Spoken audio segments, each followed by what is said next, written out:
Hello, and welcome to episode 4 of my Death Crew recap, where I go back in time and try to remember all the small details of a campaign that I loved. Today we're talking about the start of the overarching plot for the rest of the campaign, Iron Solutions. Hugo, played by Dave, his backstory basically said that a gang of merchants called Iron Solutions ousted him from his business and basically controlled all commerce in the city. I took that and made it into an overarching organization that covered the entire world. We'll get into it as we go. But to start, they decided they wanted to track down Iron Solutions, figure out what was going on, and stop them. That was the point of this session. I believe Mars was not there for this because he doesn't come back until the next session. But they decided, okay, the best way to get Iron Solutions is to open up a business and have them come to us, because Iron Solutions comes, says, hey, you open a business, pay us or we'll ruin your life, which is what happened to Hugo. So they open up a business, they go, get the proper paperwork, get a storefront, start setting up a fake business, waiting for Iron Solutions to show up. Iron Solutions does not show up right away. I decided to be a little bit of a chaos gremlin myself, and I had 2 men from a company called the Haberdashery show up.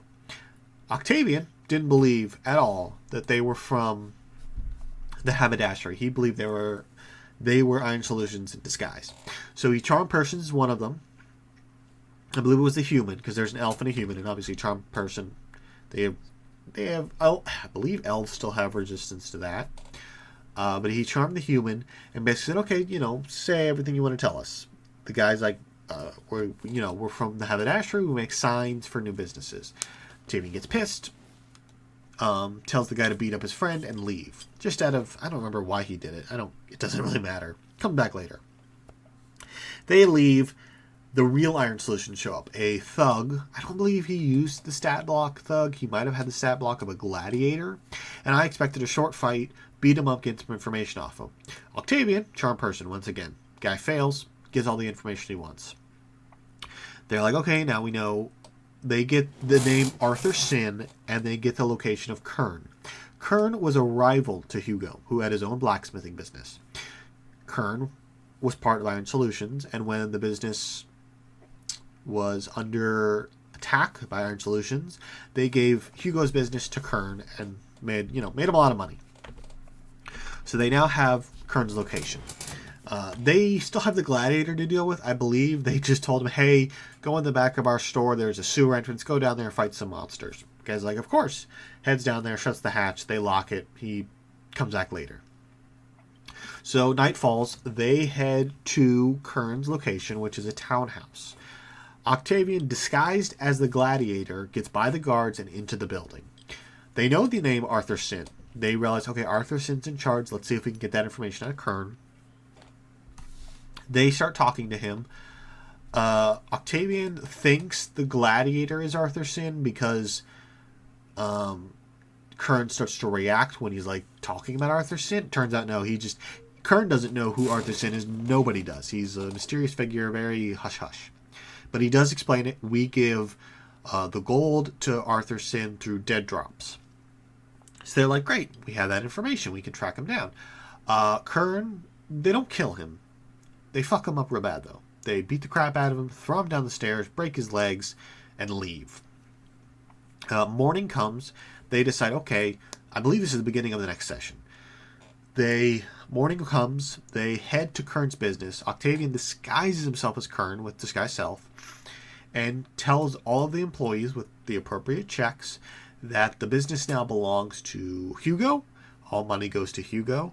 And they are not to do anything with Kern ever again. He then goes outside, and this is where I laughed really hard. He starts pretending to have a nervous breakdown as Kern, starts shouting random things to make Kern look crazy, to kind of give it like, hey, he's crazy, you can't trust him now.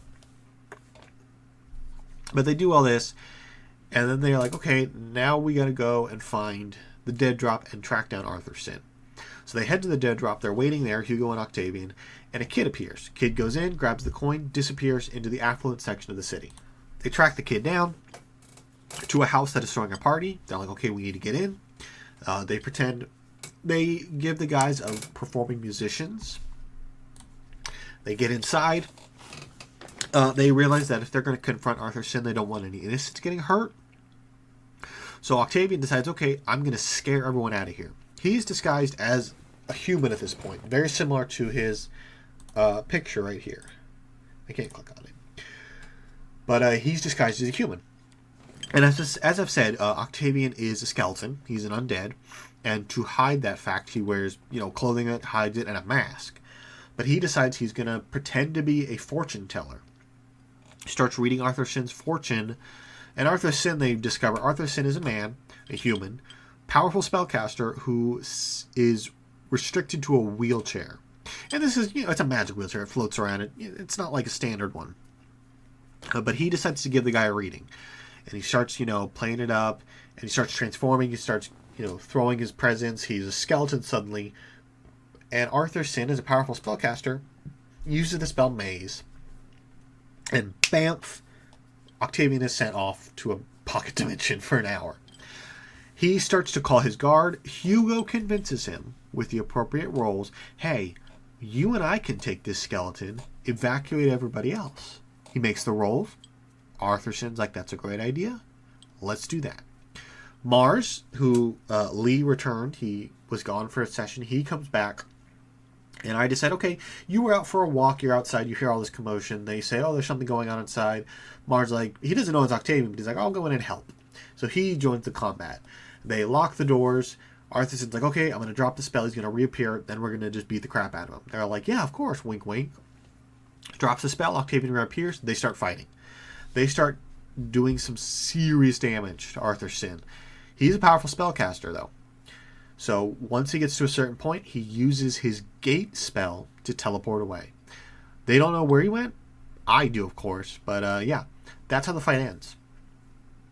They decide, okay, we're going to have to track down Arthur Sin.